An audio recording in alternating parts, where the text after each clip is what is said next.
La palabra de Dios. Querido Padre que estás en el cielo, gracias porque nos das la oportunidad hoy de estudiar tu santa palabra. Te rogamos que bendigas nuestro estudio y que nos enseñes a reconocerte a lo largo de los ritos y de las herramientas que nos da el santuario del antiguo Israel. En Jesús, amén. Bien, queridos hermanos, buenas noches a todos. Hoy vamos a estudiar un tema muy importante. El día de hoy, mañana y el sábado por la mañana vamos a estudiar las fiestas anuales. Hoy vamos a estudiar las 3 primeras, son 7. Mañana vamos a estudiar las otras 3. Hoy estudiamos las fiestas de primavera. Mañana estudiamos las fiestas de otoño. Y el sábado por la mañana terminamos con la fiesta de las cabañas, que era la fiesta que cerraba la historia del pueblo de Israel. Las fiestas de primavera, el Mesías prometido. Una vez más hay que decir que todo el ceremonial del santuario,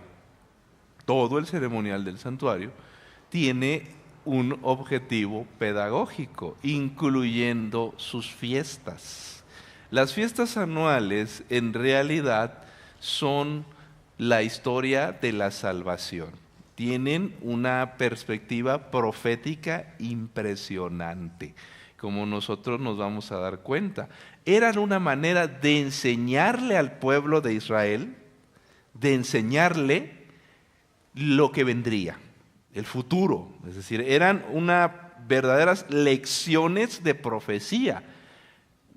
De una manera activa, ellos tenían que participar de esas fiestas porque esas fiestas les iban a permitir a ellos aprender y entender la historia de la salvación. Así que la primera pregunta, ¿terminaron las fiestas anuales en la cruz? Posiblemente algunos de nosotros no recuerdan cuáles eran esas fiestas. Hoy vamos a repasar las 3 primeras y de paso vamos a entender el tema del sábado, que luego alguien se atora por ahí con la cuestión del día sábado. Mucha gente cree que fue así porque se las asocia con el sistema de sacrificios. Pero curiosamente, cuando Jesús murió en la cruz, los hebreos, incluyendo los cristianos, siguieron celebrando las fiestas. Si ustedes se acuerdan, el apóstol Pablo, cuando va ahí al templo de Jerusalén, él va a participar de una fiesta. ¿Cuándo se acabaron totalmente? Pues en el año 70 después de Cristo, cuando el templo desapareció, fue destruido por los romanos. Algunos las critican y atacan como si fueran algo perteneciente solo al judaísmo. Dicen, no, eso de las fiestas únicamente corresponde al judaísmo y todo eso ya se acabó, ya pasó. Y no se toma ni siquiera la molestia de saber en qué consistían o cómo se desarrollaban esas fiestas. Y insistimos con el mismo punto. Todas esas fiestas tenían un sentido pedagógico. Servían para enseñarnos el futuro del pueblo de Israel. ¿De qué depende la discontinuidad de las fiestas anuales? Pues, mis queridos hermanos, no está determinada por su conexión con el sistema de sacrificios agrícola del antiguo Israel, sino por el alcance de su tipología, es decir, del significado que tenían en el futuro, y eso es muy importante. Como veremos estos 3 días, esas fiestas en realidad han tenido un cumplimiento histórico en la historia de la salvación, y las fiestas presagiaban el desarrollo de la historia de la salvación. Por supuesto que sí. Cuando nosotros volteamos a ver las fiestas anuales, nos damos cuenta cómo Dios es extraordinario y cómo ha ido desarrollando la historia de la salvación en el pueblo de Israel. Su función didáctica continúa en la iglesia, aunque con un significado y relevancia distinto. Nosotros el día de hoy seguimos disfrutando y seguimos celebrando esas fiestas de manera significativa, es decir, el significado que tenían, hoy nosotros lo aplicamos de una forma extraordinaria. Ya veremos cómo se aplican las fiestas anuales el día de hoy. ¿Qué función tenían las fiestas? Pues ofrecían a los israelitas la oportunidad para conmemorar actos redentores específicos de Dios que revelaban atributos únicos de su carácter. Imagínate, a través de la celebración de esas fiestas, ellos podían entender la obra de la redención y cómo Dios redimía y redime a sus hijos. Vamos a prestar atención aquí a este breve, muy sencillo calendario. Vamos a recordar varias cosas. La primera, los hijos de Israel organizaban el año a partir de las cosechas. Y la primera gran cosecha era la cosecha de la cebada. El primer mes, o el primer mes del año de la cosecha del calendario judío, era el mes de Abib o Nisan. ¿De acuerdo? Yo voy a estar repitiendo esto varias veces por cuestiones didácticas hasta que le entendamos todos. Si no le entendemos, usted levanta la mano y dice, no le entendí, yo lo repito. Sin ningún problema, ¿no? A mí me encanta repetir. Sabe que yo en la escuela era de los más tontitos, ¿eh? Así que yo apoyo a la gente que tiene problemas de aprendizaje. Porque yo crecí con esos problemas. Todavía sigo siendo de los más baratitos cuando voy a una escuela. Así que mis queridos hermanos, Abib Nisan, primer mes del año, del calendario del pueblo de Israel. ¿De acuerdo? El día 10 de Nisan, ellos elegían al Cordero porque venía la fiesta de la Pascua. ¿Usted se acuerda dónde se inició la Pascua? No les oigo nada. En la salida de Egipto, muy bien. En inglés la palabra está más clara. Passover. Passover, el que pasa, ¿no? La Pascua en español. ¿Quién pasó? ¿Quién pasó y por dónde pasó? El ángel del Señor pasó por las casas del pueblo de Israel y el que tenía en la puerta, en el dintel de la puerta, la sangre y había sacrificado un cordero y participaba de ese alimento, de ese cordero, ¿qué pasaba con el ángel? Pasaba de largo, Passover en inglés, ¿no? Pasaba de largo. La Pascua, la fiesta de la paz. Así que dice la palabra de Dios que ahí se inició la Pascua, pero después se estableció. El día 10 se elegía al Cordero.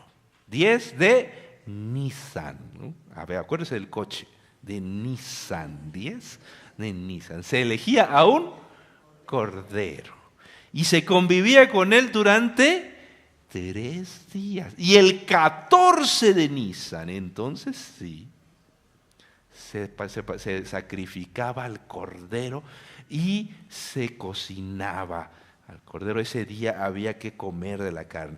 Yo digo este asunto y para ustedes no tiene ninguna importancia. Ah, sí, se sacrificaba un cordero. Amén. Voy a poner un ejemplo, pero me da miedo ponerlo. No sé si lo hago o no lo hago. ¿Se aguantan? ¿Cuántos de ustedes tienen una mascota? Levante la mano, ¿cuántos tienen una mascota? Yo tengo una, yo fui un niño de 4 perros en casa. Nada más me faltó montarme al perro, porque en mi casa era un escándalo con esos perritos. Pero un día, para poder entender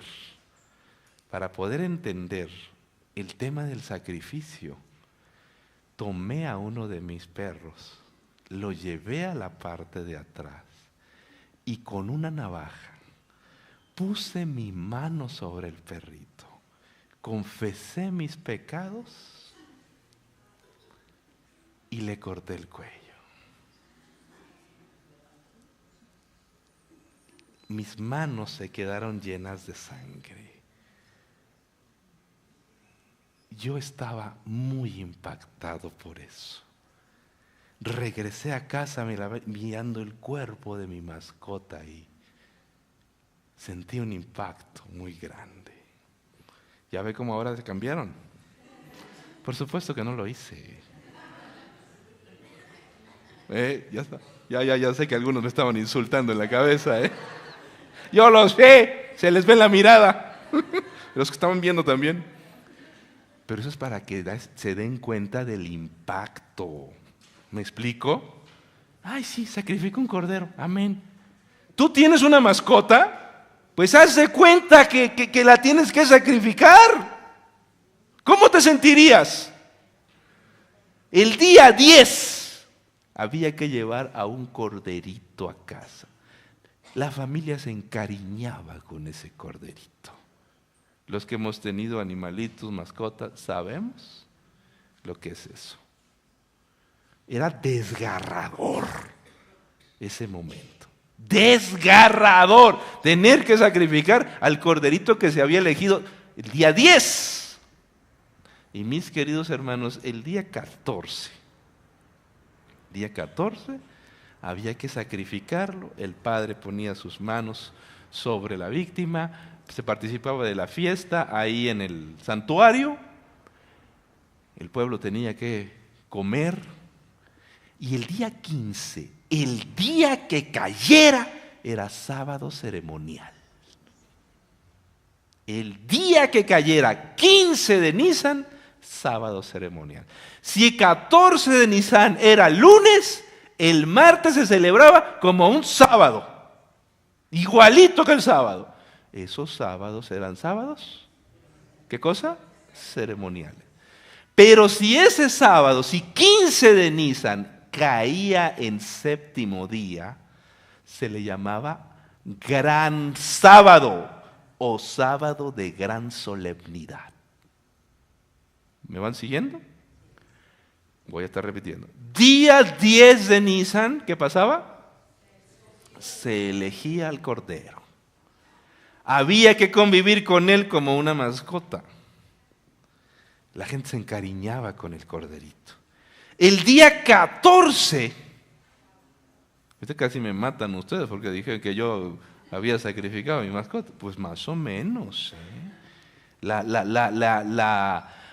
reacción, la experiencia era brutal. Había que sacrificar el 14 de Nisan al cordero. 15 de Nisan. ¿Qué cosa? Sábado ceremonial. Día que cayera. Ese día, 15 de Nisan, se iniciaba la fiesta de los panes sin levadura. Ahorita vamos a hablar de los panes sin levadura. Ese día, entre el 15 de Nisan y el 21, fiesta de los panes sin levadura. Del 15 al 21. El 21, el día que terminaba la fiesta de los panes, sábado ceremonial. Día que cayera. Y si el 21 caía en séptimo día, se la llamaba ¿cómo? Gran sábado o sábado de gran solemnidad. No me están haciendo caso. Gran sábado o sábado de gran solemnidad. Repitiendo. 10 de Nisan se elige al cordero. 14, la Pascua. El 15, sábado ceremonial. Y se inicia ese día la fiesta de los panes sin levadura. Había que comer pan sin levadura. Ahorita vamos a explicar, hablar un poquito. Entre el 15 y el 21, toda esa semana era fiesta de los panes sin levadura. Día 16 de Nisan, al día siguiente de el inicio de la fiesta de los panes sin levadura, se iniciaba la fiesta de las primicias, la primera gavilla. ¿De qué cosa? De la cosecha de la cebada. Nadie podía levantar la cosecha si primero no se celebraba la fiesta de las primicias. La primera gavilla era llevada al santuario y era mecida delante del Señor en gratitud porque ya se iba a iniciar la cosecha. Pero nadie levantaba nada, sino que la primera era ¿para quién? Para nuestro Dios. Y durante esa semana, del 15 al 21, mis queridos hermanos, fiesta de los panes sin levadura. ¿De acuerdo? ¿Todos estamos claros? O alguien me dice, pastor, yo no lo entendí. Lo repito, sin ningún problema.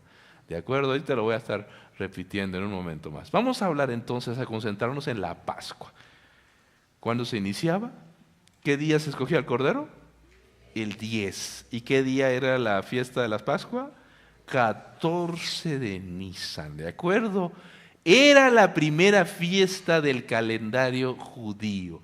Fue instituida justo antes de salir de Egipto. El Señor ordenó escoger un cordero el día 10 del mes de Nisan. Más o menos en nuestro calendario, el día entre marzo y abril. ¿Por qué en esa fecha? ¿Por qué por qué la cosecha de la cebada? Porque ellos tenían el calendario organizado a partir de sus cosechas. Así que tenían la cebada, se iniciaba el año con la cosecha de la cebada. La víctima debía ser sacrificada el día 14 y su sangre colocada en los postes y el dintel, en el caso de la salida de Egipto, porque dice la Biblia que pasaba el ángel. De esa manera se evitaría la 10ª plaga. ¿Se acuerdan cuál fue la 10ª plaga? Muerte de los primogénitos. Una cosa brutal eso, Muerte de los primogénitos, diciéndole a los padres, oiga, ponga la sangre ahí, participe de la Pascua, si no lo hace va a morir el primogénito de casa. No, eso yo no creo en eso. Pues las cosas pasaron, un clamor terrible. Y mis queridos hermanos, dice la palabra de Dios, que la Pascua consistía en que la familia tenía que comer la carne del cordero sacrificado. No debía quebrarse ningún hueso. No debía quebrarse ningún hueso. El corderito debía ser sacrificado. Mire qué experiencia, qué experiencia tan dura era esa para los niños. Todos debían participar de la Pascua. Además debía degustar hierbas amargas de manera apresurada. Había que comer hierbas. ¿Por qué de manera apresurada? Porque eso ilustraba la amargura y el sufrimiento de los años del cautiverio en Egipto. Hermanos, a nosotros no se nos debe olvidar de dónde salimos, Que no se te olvide de dónde te sacó Dios. Nunca. ¿De dónde te sacó Dios? ¿Dónde estarías tú si Dios no hubiera tocado tu corazón? ¿Dónde estarías? ¿Qué andarías haciendo si el Señor no te hubiera rescatado de donde estabas? No se te olvide, esa fiesta le recordaba al pueblo de Israel de dónde venimos. ¿Cuáles son nuestros orígenes? Dios nos ha libertado, Dios nos ha rescatado y cada año ellos recordaban de dónde los había sacado Dios. No lo olvides, hermano. Dios nos ha rescatado a todos y no debemos recordar nuestra vida pasada como hacen algunos pecadores. Aquí no, ¿verdad? Pero yo he oído algunos testimonios bastante chocantes, por cierto.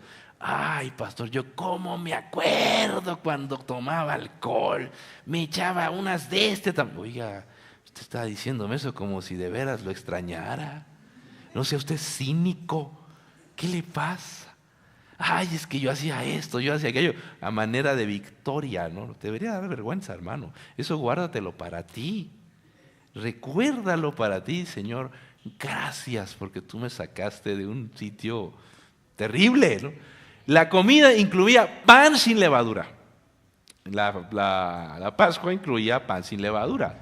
Por supuesto, después venía la fiesta del pan sin levadura. La Pascua, en realidad, hermanos, era un sacrificio. Al sacrificar al cordero y asperjar la sangre sobre los postes, el jefe de familia allá, antes de salir de Egipto, confesaba que su familia estaba en peligro y necesitaba la provisión divina de salvación. Así que él sacrificaba el cordero, le puso ahí a la puerta, al dintel, la sangre, y entonces él confesaba que gracias a ese cordero esa casa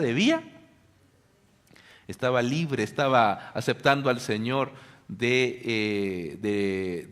a su Salvador, al Señor como Salvador, al futuro Mesías. Esto también es una ilustración importante para nosotros los padres. Hermanos, los padres debemos de tener nuestros hogares la sangre de Jesús Amén. Yo no entiendo a algunos padres que mandan a sus hijos aquí a la iglesia y digo, yo no voy. ¿Cómo haces eso? ¿Cómo haces eso, papá, mamá? ¿Cómo te atreves a decir, ay, edúquenme al niño, enseñen al niño, pero yo no puedo, yo no voy? ¿Qué ejemplo es ese, por favor? Tú eres el que debe de poner la sangre ahí en tu casa y enseñarle a tus hijos y proveer para tus hijos. Pero es increíble cómo algunos no se dan cuenta de la enorme responsabilidad que tienen. La Pascua, además, era una celebración de esperanza. Mantenía viva la esperanza de redención en los corazones del pueblo de Dios en los tiempos del Antiguo Testamento. En momentos de opresión y tribulación, desafiaba al pueblo de Israel a vislumbrar una futura liberación y restauración. Imagínense en los momentos difíciles, la Pascua celebrando, va a venir un Mesías, este corderito representa que un día vendrá un Mesías y nos dará tranquilidad. El problema con la Pascua, ¿sabe cuál fue? Que se celebró muy pocas veces, se celebró muy pocos años, solamente al principio y después. Se olvidaron años de la Pascua. ¿Se acuerda usted qué rey volvió a establecer la Pascua? El rey Ezequías. Porque durante muchos años no la celebraron. ¿Qué nos recuerda la Pascua en el Nuevo Testamento, mis queridos hermanos? Jesús instituyó ¿qué ceremonia?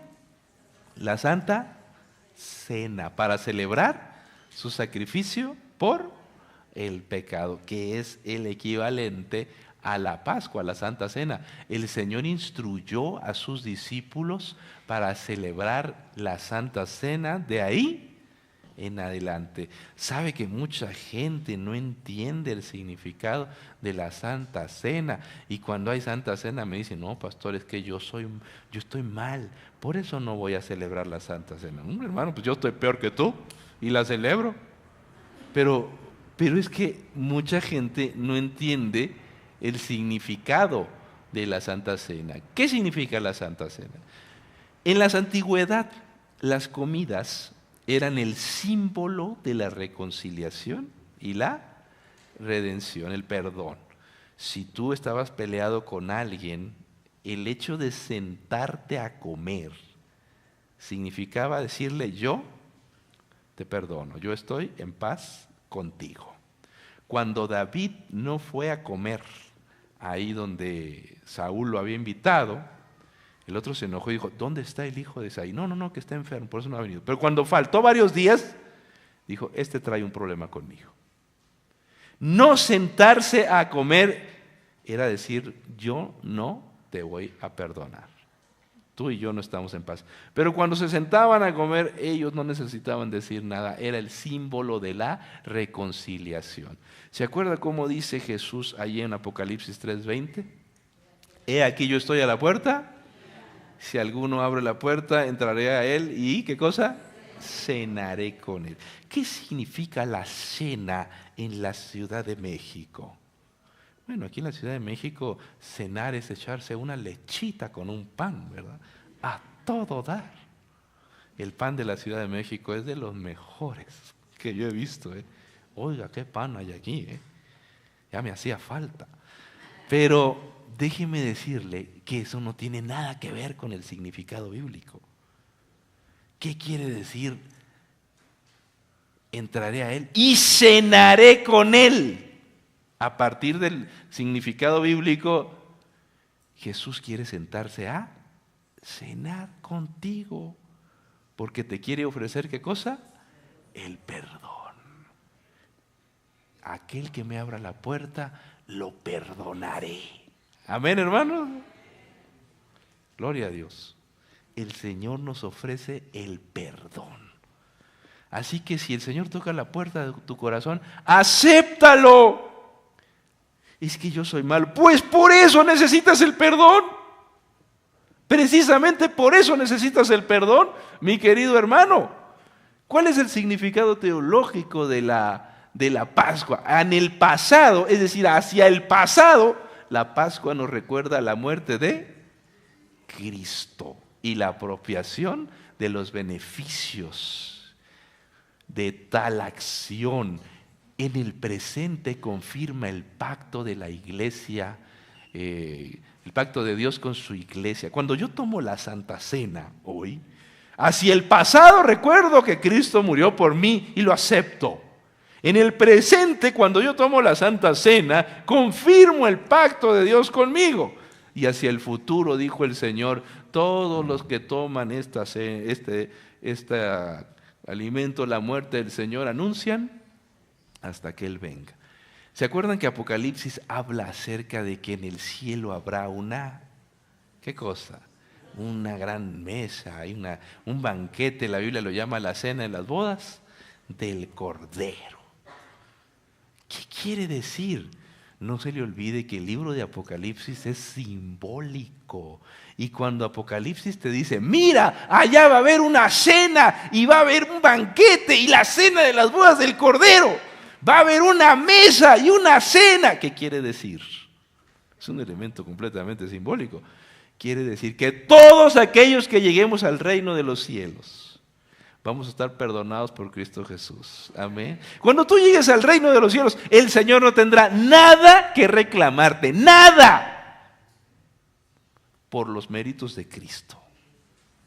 Nada. Ahí está la mesa, ahí está la cena. Ahí está el perdón de Dios. Ahí está el perdón de Dios. Mis queridos hermanos, ¿cómo se cumplió cristológicamente la Pascua? Pues cuando la Pascua inauguró la redención.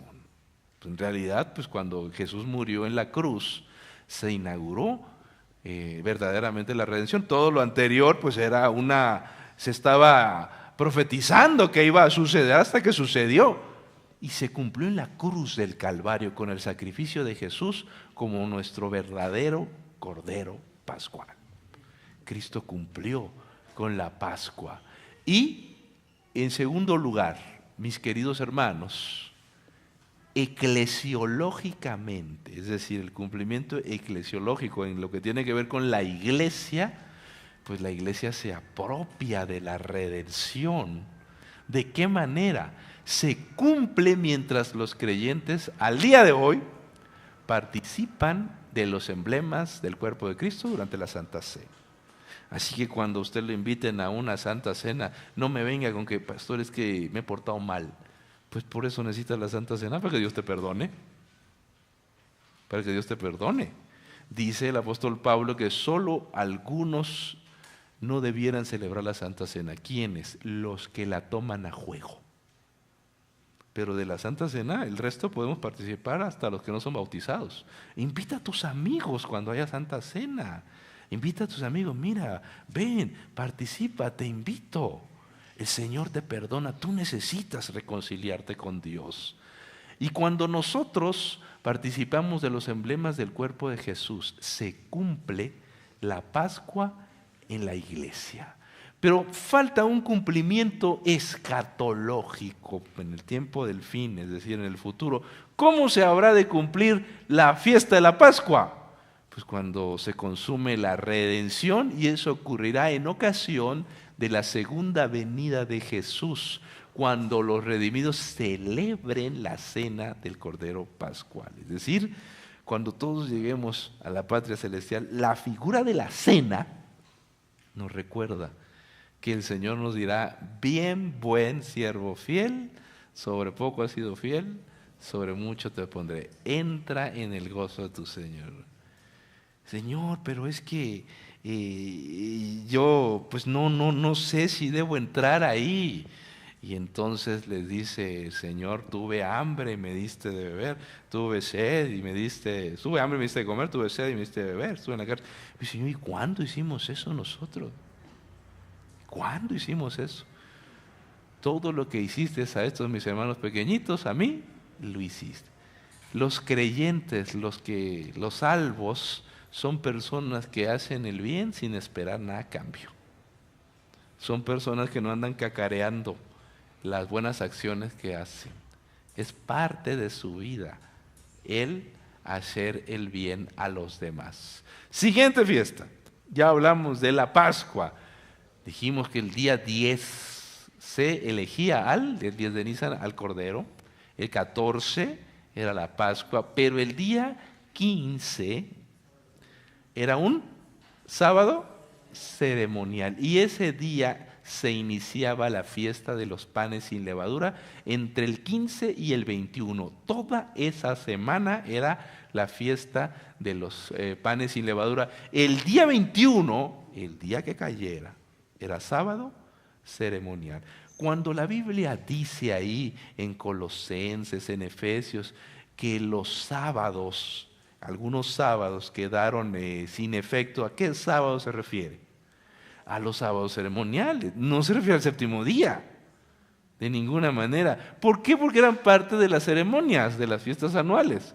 El día que cayera era un día festivo y se tenía que guardar como día séptimo. Se tenía que guardar como día séptimo. Vamos a ver el tema de la levadura, mis queridos hermanos. La levadura es una sustancia productora de fermentación que se usaba, todavía se usa, para levantar diversos tipos de masa. ¿Cómo le llaman las señoras a la levadura hoy? Le llaman por la marca, ¿no? Dicen, voy a comprar Royal. Royal, eso es levadura, hermano, ¿verdad? Ahora bien, sirvió como símbolo del pecado debido a que una pequeña pieza corrompe la mayor parte de la pasta. Dice, mira, el pecado debe ser algo así como la levadura. Le pones tantito y se infla. Así es el pecado. Durante las fiestas de los panes sin levadura, la levadura no debía hallarse en los hogares y el sacerdote tenía que ir a mirar las casas para que no hubiera levadura. Así que había levadura fuera de aquí, no puede haber. Durante esa fiesta, los sacerdotes iban y visitaban los hogares de la gente para que no hubiera levadura. Hay algunos hermanos que hoy no les gusta la visita del pastor, no se vaya a encontrar por ahí alguna sorpresita. Así que, mis queridos hermanos, la fiesta del pan sin levadura, dijimos, se iniciaba el día 15, un día después de la Pascua. Duraba 7 días y durante ese tiempo solo se podía comer pan sin levadura. Sin embargo, no debía encontrarse levadura en las casas de los hebreos desde la puesta de sol del 14 de Nisan hasta la puesta de sol del 21. El día 15 se consideraba como un sábado ceremonial, día festivo, igual que el 21. Así que durante esa semana era una semana muy especial. Pan sin levadura, no debía haber levadura. ¿Qué significaba la levadura? ¿Qué recordaba? ¿Qué dijimos? El pecado. El día 16 se iniciaba la de las primicias. Ahorita vamos a hablar en un momento más de las primicias. Ahora bien, ¿por qué ese énfasis con la levadura? ¿Por qué insistir en esa fiesta? Mientras que la levadura estaba prohibida en relación con los sacrificios del Señor, así como cualquier ofrenda de alimentos. Es decir, por un lado, la levadura estaba prohibida en los sacrificios y en las ofrendas de alimentos. Sin embargo, las ofrendas que los sacerdotes comían, u otros tales como las ofrendas de paz y las mesías, debían incluir levadura. Qué curioso, ¿eh? Qué interesante es este punto. ¿Por qué pasaba eso? Probablemente se considera que esto reflejaba la diferencia entre la naturaleza impecable de Dios y la naturaleza pecaminosa de los hombres. Es decir, mientras que los seres humanos no pueden convivir con el pecado, Dios sí puede afrontarlo y derrotarlo.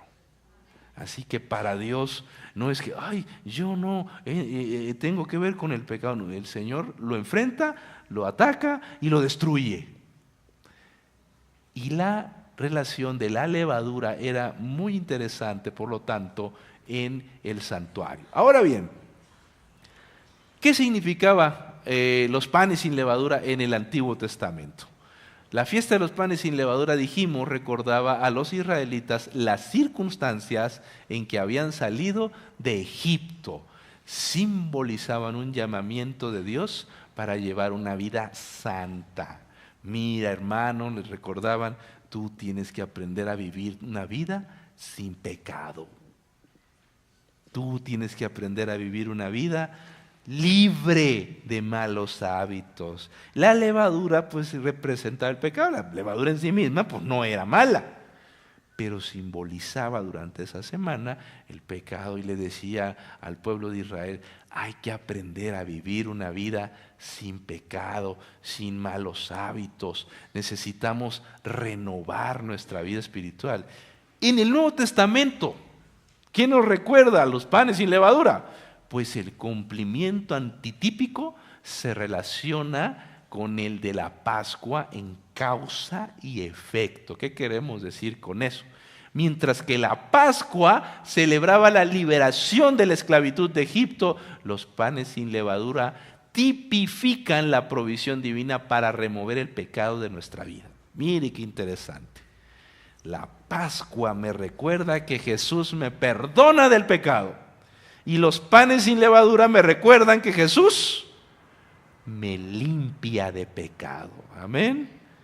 Que nosotros podemos vivir una vida libre de pecado, que no necesitamos vivir una vida con residuos de pecado, pero para eso necesitamos aceptar al Cordero. Para eso necesitamos aceptar al Cordero. Queridos hermanos, el Evangelio y los panes sin levadura, como cristianos aceptamos la salvación ofrecida por Cristo, nuestra Pascua, al vivir vidas nuevas de pureza y sinceridad, como estaba tipificado en la fiesta de los panes sin levadura. Así que, hermanos, recordemos entonces que el Señor nos invita y nos dice, mira, los panes sin levadura, para que me entiendas en el lenguaje contemporáneo, significa nuevo estilo de vida. Vida sin pecado. Jesús, una persona que ama a Jesús, su Pascua inicia una nueva manera de vivir. Todo aquel que cree en el Señor debiera cambiar sus hábitos. Para cambiarlos necesita del poder de Dios. Recuerde que hemos estado diciendo aquí que la obediencia es un fruto del Espíritu Santo. Si tú dices, pastor, es que yo no puedo, me cuesta obedecer. Hermano, pues con la novedad de que Dios sí te puede ayudar a que obedezcas. Amén. Así que tú necesitas al Cordero para que en tu vida no haya levadura. El Señor nos ayuda a dejar antiguas prácticas pecaminosas. El mensaje de los panes sin levadura en realidad era decirnos, mira, tú tienes que iniciar un proceso de santificación para que en tu vida ya no haya esos malos hábitos, esos pecados que te destruyen, Pan sin levadura. Primero, Pascua, a aceptar a Jesús y luego se inicia pan sin levadura, vida sin pecado, nuevo estilo de vida. Nosotros diríamos hoy, en la vida contemporánea, que hay hábitos que promueven la levadura en la vida, el pecado en la vida.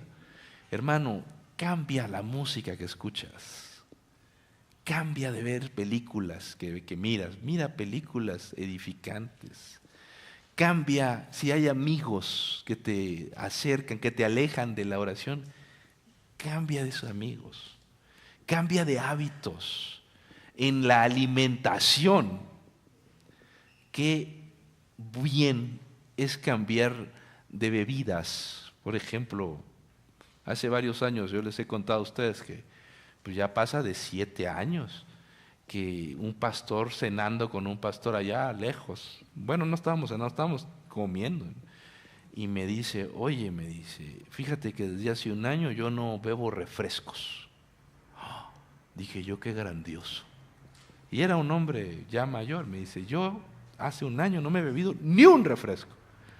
Dije yo quiero ser como este hombre.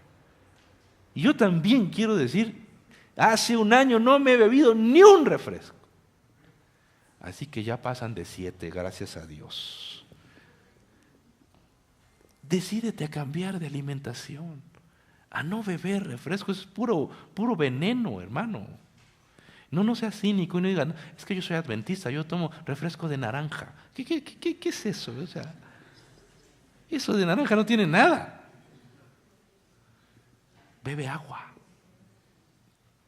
No necesitamos más, hay que tomar agua. Y si estás enfermo, tómate unos jugos. Hay un libro tremendo que habla de jugos. Allá lo consigues en tu editorial Amica.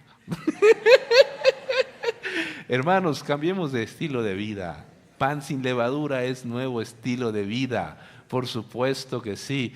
Una perspectiva más amplia de Cristo. El Señor no solo fue sacrificado como un cordero sin mancha para expiar nuestros pecados pasados. La muerte de Cristo también nos da la facultad de vivir vidas santas. Amén. La muerte de Cristo nos ayuda a derrotar el pecado, a vivir vidas sin pecado, a vivir vidas sin levadura. Pan sin levadura, esperanza de que el pecado puede ser derrotado.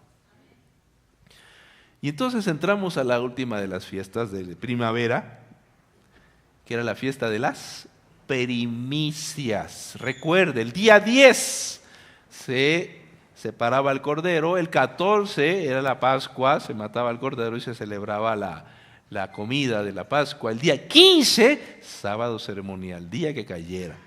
Y ese día se iniciaba el pan sin levadura hasta el 21, el día 21, otra vez, sábado ceremonial, día que cayera. Y el día 16 era la fiesta de las primicias. 16 de Abib o Nisan, las primicias. ¿En qué consistía esa fiesta? Se celebraba, dijimos, el día 16 de Nisan y marcaba la cuenta regresiva de los 50 días hacia el Pentecostés. Estos datos son extraordinarios. ¿Por qué se llamaba la fiesta del Pentecostés? 50. Porque 50 días después de la Pascua se iniciaba el Pentecostés. Y ese día, el Pentecostés, como veremos mañana, era la fiesta de la ley. La fiesta de los 10 mandamientos. La primera gavilla de cebada, conocida como Omer, era mecida delante del Señor. Nadie cosechaba nada hasta que se celebrara la fiesta de las primicias. Y era una petición de bendición por toda la cosecha que se avecinaba. Ellos rogaban al Señor, bendice esta cosecha. Qué buena práctica tienen algunos de dar su ofrenda. Todavía existe, ¿eh? ¿Cómo se llama esa ofrenda? Primicias. ¿Para qué se usa la ofrenda de las primicias, Pastor Benítez? ¿Para qué se usa? Lo primero que uno recibe se le da, pero ¿a dónde la destina la asociación, la ofrenda de las primicias? Es parte de la ofrenda de la obra de Dios con un uso especial, hermanos, para proyectos misioneros, proyectos especiales que tiene nuestra iglesia. Pero mire, qué maravilla. Yo conozco gente, es más, el pastor me enseñó, el pastor de esta iglesia, tú me enseñaste, pastor, unos aguacates o qué eran, tomates o qué eran, chayotes, que le trajo a una familia la primicia. Aquí está difícil cosechar, pero oiga, qué lindo que te traigan la primera, porque es una petición que el Señor nos da. Cuando el Señor tenemos un trabajo, cuando tenemos una actividad, cuando tenemos alguna venta especial, qué lindo cuando alguien dice, mire, la primera venta se la voy a dedicar a mi Dios. La primer ganancia, la primera propina, los que trabajan a base de propina, yo se la voy a dedicar al Señor. Bendito seas, hermano, porque te estás recordando eso, el principio de la fiesta de las primicias. Hay que ser agradecidos con Dios, hermano. Las primicias consagraba e inauguraba el grano de la cosecha de primavera, la cual duraba 7 semanas hasta el Pentecostés. A partir de las primicias se iniciaban las cosechas, 7 semanas, 50 días cosechando, hasta la fiesta del Pentecostés. Nadie podía cortar cebada para uso personal antes de la ofrenda de las primicias. Antes de la ofrenda de las primicias. Qué lindo que en una casa la familia separe las ofrendas. Separe las primicias y le diga a los niños, nadie toque este dinero, porque este dinero es para el Señor. Esta ofrenda es para el Señor. Mis queridos hermanos, enséñale al niño a ofrendar. Una porción de la gavilla mecida era colocada en el altar y el resto era comida por el sacerdote. Un cordero era sacrificado como ofrenda encendida. ¿Te acuerdas qué quiere decir ofrenda encendida? Se quemaba totalmente en el altar del holocausto y al ladito una gavilla. El resto era comido por el sacerdote. Las primicias representaban la expresión humana de gratitud y generosidad, a la generosidad divina. Era una forma de decirle, Señor, gracias, dependemos de ti para nuestro trabajo. ¿De qué manera le dices hoy que dependes de Él en tu trabajo? Mi querido hermano, ¿acaso Dios no te bendice en tu trabajo? Cuando se va a iniciar un curso escolar, ¿por qué no le muestras a Dios? ¿Por qué no consagras ese curso escolar? Voy a tomar un curso, voy a ir a la universidad. Señor, quiero consagrar un curso escolar para ti, te voy a dar una ofrenda de primicias. Señor, te voy a dar una ofrenda, voy a iniciar un trabajo, voy a iniciar una actividad, voy a iniciar un proyecto, voy a iniciar un negocio. Pon ese negocio, esa actividad, ese proyecto en las manos de Dios. La fiesta de las primicias era una forma de poner en las manos de Dios el futuro económico de un país. Era una forma de decirle, Señor, tú eres el primero, tú eres lo primero en nuestras vidas y dependemos de ti. Nosotros podemos hacer eso hoy también, por supuesto. Las primicias en el Nuevo Testamento tienen un triple cumplimiento.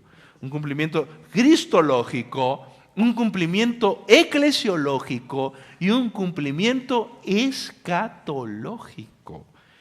En Cristo, en la iglesia y en el futuro. ¿De qué manera se cumplen? Pues veamos primero el cumplimiento cristológico, es decir, en Jesús. Dice la Biblia que Jesús resucitó. ¿Amén? Y ese es el cumplimiento antitípico de la ofrenda de la gavilla mecida. Jesús resucitó como la primicia de Dios. El primero en resucitar de la salvación. Amén. Pero aquí tengo una pregunta para ustedes. Ya se me está acabando el tiempo.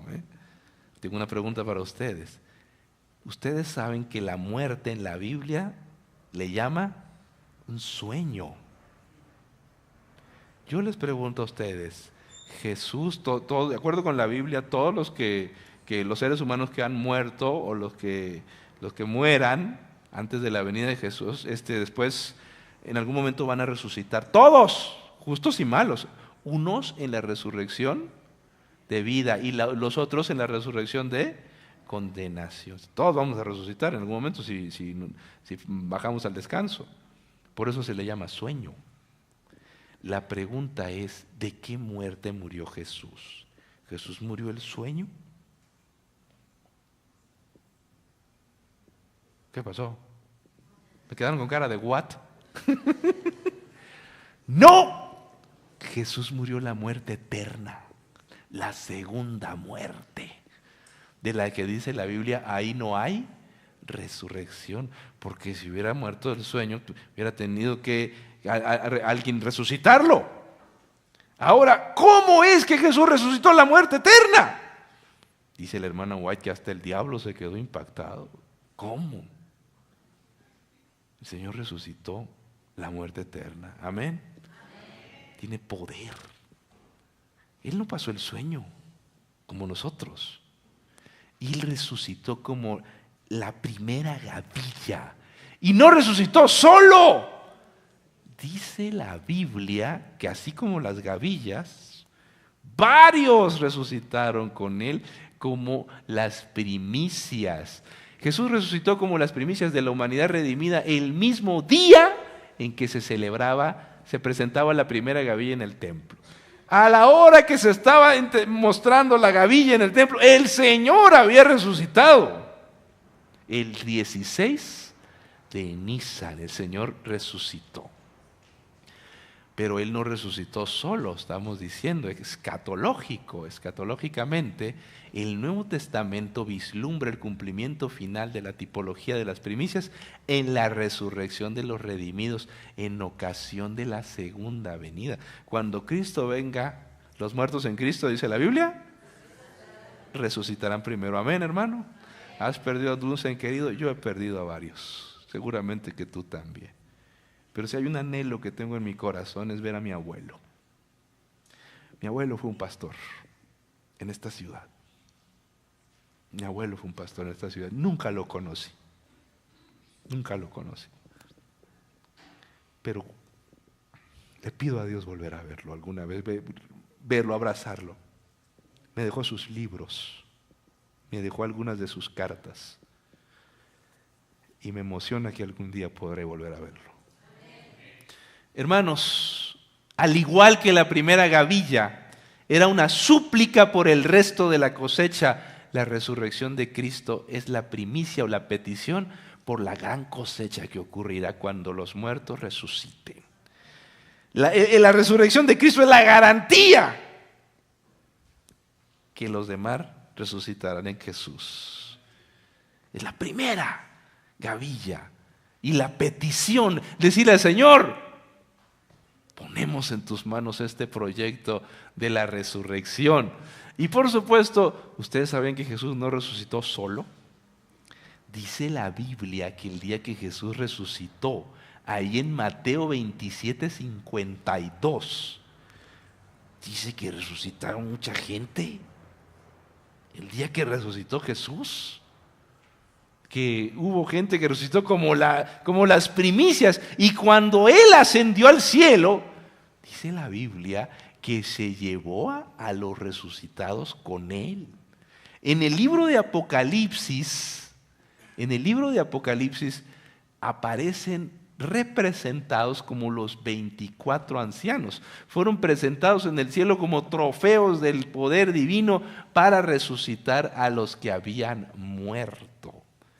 Cristo fue la primicia y junto con Él, como una gavilla, resucitaron varias personas, varios creyentes.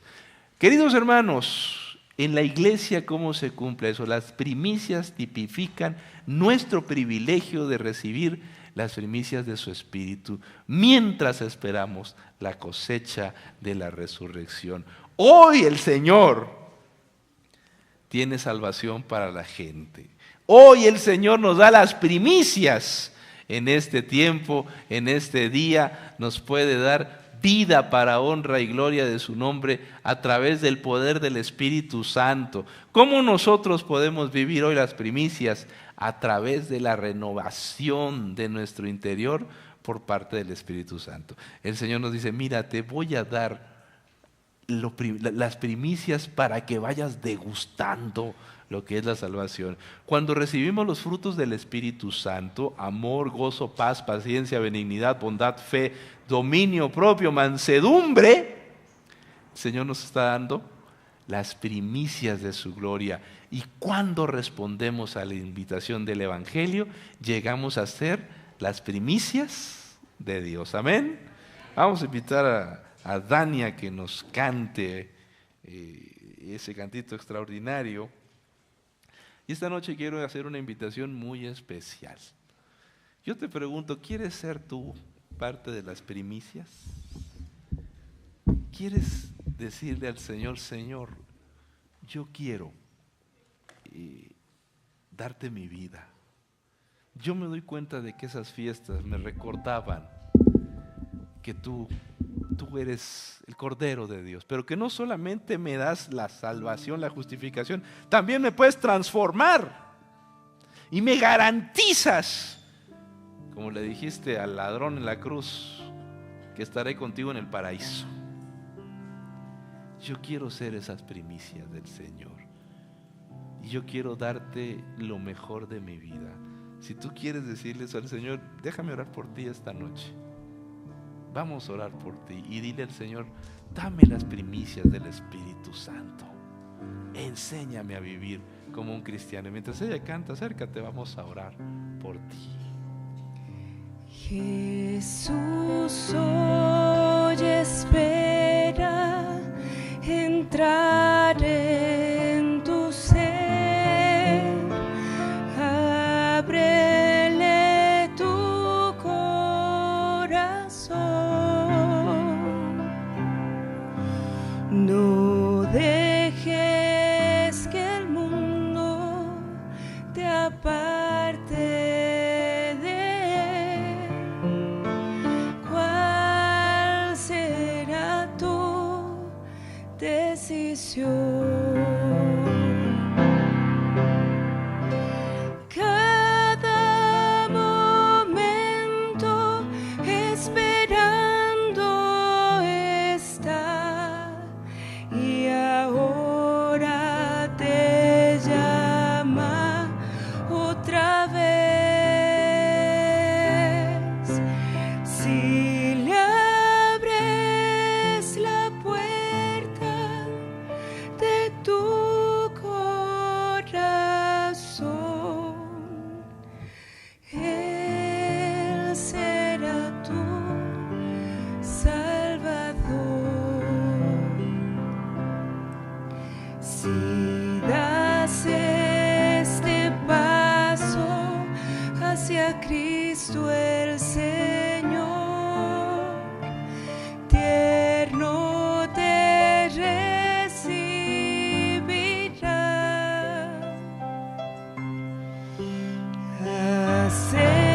Acéptalo y deja la oscuridad. Él morará en tu ser. Cada momento esperando está y ahora te llama otra vez. Si le abres la puerta de tu corazón, oh, Él será tu Salvador. Amén. Amén. Vamos a orar. Querido Jesús, gracias por esta noche. Gracias porque hoy hemos descubierto que tú eres un Dios extraordinario. Muchas gracias, Señor, porque a través de la Pascua nos enseñas que tú eres el Cordero de Dios, que Jesús es nuestro Cordero, que no hay otro nombre por el cual podemos ser salvos, pero que no solamente el sacrificio de Cristo nos da justificación, también el sacrificio de Cristo, la influencia de Jesús, nos ayuda a eliminar el pecado de nuestras vidas, Señor, y nos recuerda que cuando tú regreses en las nubes de los cielos estaremos contigo, Señor. Nos das la garantía. Si algo nos pasa, Señor, si nosotros descendemos al sepulcro en esta vida, tú nos recuerdas que la resurrección es una realidad, Señor, y que estaremos contigo en el paraíso. Señor, te ruego que bendigas a mis hermanos que se han puesto de pie y están aquí al frente y de manera silenciosa te dicen que te aman. Señor, ellos quieren ser parte de esas primicias. yo los pongo en tus manos. Te suplico que elimines el pecado de sus vidas y que los llenes de paz y esperanza. Que tu gracia se quede con nosotros hoy y que nos enseñes a valorar el enorme sacrificio que Jesús hizo por nosotros y que esa sangre siga siendo hoy para nosotros sumamente apreciada. En el nombre de Jesús. Amén. Que Dios los bendiga a todos. Buenas noches. Mañana vamos a estudiar las fiestas de otoño. 3 fiestas más. Que Dios les bendiga.